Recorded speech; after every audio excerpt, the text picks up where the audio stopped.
అయ్యప్ప శరణం నెల్లూరు దగ్గరలో, నెల్లూరుకి ఇంకా 10 కిలోమీటర్లు ఉందనగా ఇది ఆంజనేయ స్వామి గుడి స్వామి, హైవే మీదే.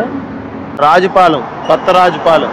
ఈ పోయినసారి మేము పాదయాత్రలో కూడా ఇక్కడ ఆగాం. లోపల ఫ్యాన్లు అన్నీ ఉంటాయి. ఎవరు వచ్చినా రాత్రి అయినా పగలైనా పడుకోవచ్చు. వాచ్మెన్ ఉంటాడు, ఏం పర్లేదు. మొత్తం ఫుల్ సెక్యూరిటీ. మీరు రథం తెచ్చుకున్నా, బళ్ళు తెచ్చుకున్నా, సైకిల్ తెచ్చుకున్నా లోపల పెట్టచ్చు బ్రహ్మాండంగా. అదిగో ఫ్యాన్లు అన్నీ వేసి పడుకోబెడతారు, ఏం కంగారు లేదు. అక్కడ స్వామి కూడా కూర్చుని ఉన్నారు చూడండి. అందరూ కూడా ఎక్కడే ఆగుతారు, ఎక్కడే చేసుకుంటారు. అయ్యప్ప శరణం, స్వామి శరణం, స్వామి శరణం. అయ్యప్ప శరణం స్వామి. ఇది నెల్లూరు అయ్యప్ప స్వామి గుడి, నెల్లూరు. ఇక్కడ మొత్తం భిక్ష, పొద్దున్న బడి, సాయంత్రం బడి, మొత్తం అన్నీ ఉంటాయి. లోపల కంపార్ట్మెంట్ లో స్లీపింగ్. దాని వెనకాలకి వెళ్తే ఆ కింద నుంచి లోపలికి వెళ్తే వాష్రూమ్స్ మొత్తం అన్నీ ఉంటాయి. మన స్వాములు, మన రథాలు ఇలా పెట్టుకున్నాం. అన్నీ బాగానే ఉంటది. కానీ భక్తులు ఒకే ఒక విషయంలో జాగ్రత్తగా ఉండాలి. ఏంటి అంటే మీ వస్తువుని చాలా జాగ్రత్తగా చూసుకోవాలి. ఎందుకంటే అక్కడ నానా అయ్యప్పలు కూడా ఉంటారు కాబట్టి ఆ స్వామిలే చెప్తారు జాగ్రత్తగా ఉండాలి.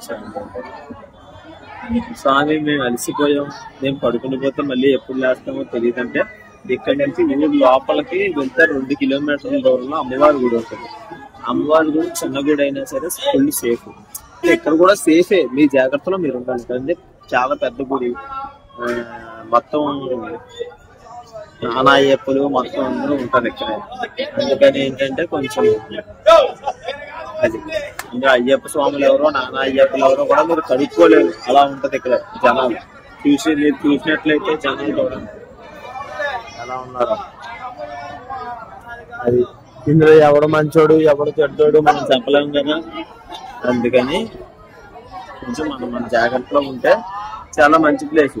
మధ్యాహ్నం పూట వచ్చినప్పుడైతే మీకు భిక్ష ఉంటుంది, ఉదయం బడి ఉంటుంది, సాయంత్రం బడి ఉంటుంది. ఏ ప్రాబ్లం ఉండదు. నిద్రపోవడానికి కూడా బాగానే ఉంటుంది. మీ జాగ్రత్తలో మీరు ఉన్నంత వరకు. నేను ఇప్పటి వరకు ఎప్పుడు ఈ మాట చెప్పలే, జాగ్రత్తగా ఉండాలండి. కానీ ఇక్కడ ఎందుకు ఈ మాట చెప్తున్నానంటే మీరు ఖచ్చితంగా మీ జాగ్రత్తలో ఉండి తీరాలి. అలా అయితే సేఫ్. లేదు మేము ఒళ్ళు తెలియకుండా పడుకుని పోతామండి, మేము ఎక్కడ పెడితే అక్కడ ఛార్జింగ్లు పెట్టారు. మీకు మధ్యాహ్నం ఆంజనేయ స్వామి గుడిలో మాట చెప్పారు, ఇక్కడ సెక్యూరిటీ ఉంటుంది, మీరు ఏం చేసినా పర్లేదు. ఇక్కడ మీకు మీరే సెక్యూరిటీ. స్వామి శరణం, అయ్యప్ప శరణం. మనకి అనుభవం ఉంది కాబట్టి మనం ఒక టెంట్ వేసుకుని టెంట్లో మొత్తం సామాన్లు అన్నీ కూడా పెట్టేసుకుంటాం. ఆ టెంట్లోనే మనం పడుకుంటాం, ఆ టెంట్లోనే ఉంటాం. కాబట్టి మన సామాగ్రి అంతా కూడా ఎవరు కూడా టెంట్ లోపలికి వచ్చే ప్రసక్తే లేదు. ఒక 15 కేజీలు ఉంటుంది ఇది టెంట్, ఒక 3 కేజీలు. వెనకాల బ్యాగ్ ఒక 8 నుంచి 10 కేజీలు. మొత్తం మన సరంజామా అంతా కలుపుకుంటే ఒక 25 కేజీలు ఉంటుంది బండి మీద. ఢిల్లీ రావడానికి నుంచి మనకి 14 రోజులు పడుతుంది.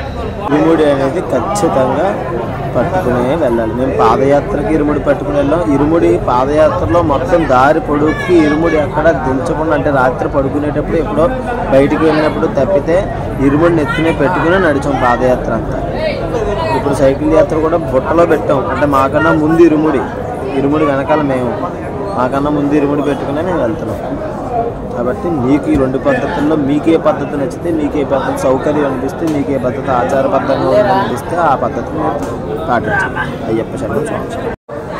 కానీ మనం ప్రతిరోజు కూడా శుభ్రంగా పడుకుంటాం, 6 గంటలు రెస్ట్ ఇస్తాం బాడీకి, టైంకి భోజనం చేస్తాం, ప్రశాంతంగా వెళ్తాం. ఇరుముడితో వెళ్తాం మనం.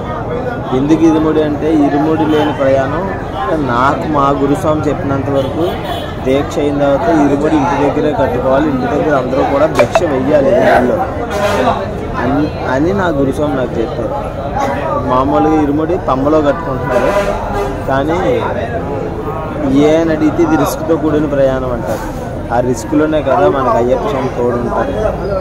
ఎంత రిస్క్ అయినా ఇరుముడితో ప్రయాణం అనేది నా వరకు చాలా శ్రేయస్కరం. ఇరుముడి దీక్ష పూర్తయిన తర్వాత మన ఇంటి దగ్గర మన బంధుమిత్రులతో తప్పనిసరిగా అందులో భిక్ష వేయించుకుని బయలుదేరుతాం. అందుకనే అయ్యప్ప స్వామి మనం అయ్యప్ప స్వామి శరణఘోషలో గమనించినట్లయితే పంపా సద్దియే శరణం అయ్యప్ప. ఇరుముడిలో కట్టిన వెనకాల భిక్షలో ఉన్న బియ్యాన్ని పంబలో తీసుకుని పంబలో సద్ది అంటే భిక్ష అన్నం వండుకుని తిని ఆ సద్ది భోంచేసిన తర్వాత పైకి వెళ్ళాలి, కొండ మీదకి వెళ్ళాలి. అది మనకి పూర్వం నుంచి వచ్చిన ఆచారం. అంటే మా నాన్నగారు మాకు అదే చెప్పారు, మా గురుస్వామి అదే చెప్పారు. కాబట్టి మేము ఇరుముడి గుడి కన్నా ముందు పంబలోనే తీసి ఆ సద్ది వండుకొని బయలుదేరుతాం. కాబట్టి ఇరుముడి ప్రత్యేకంగా పట్టుకెళ్ళాలి.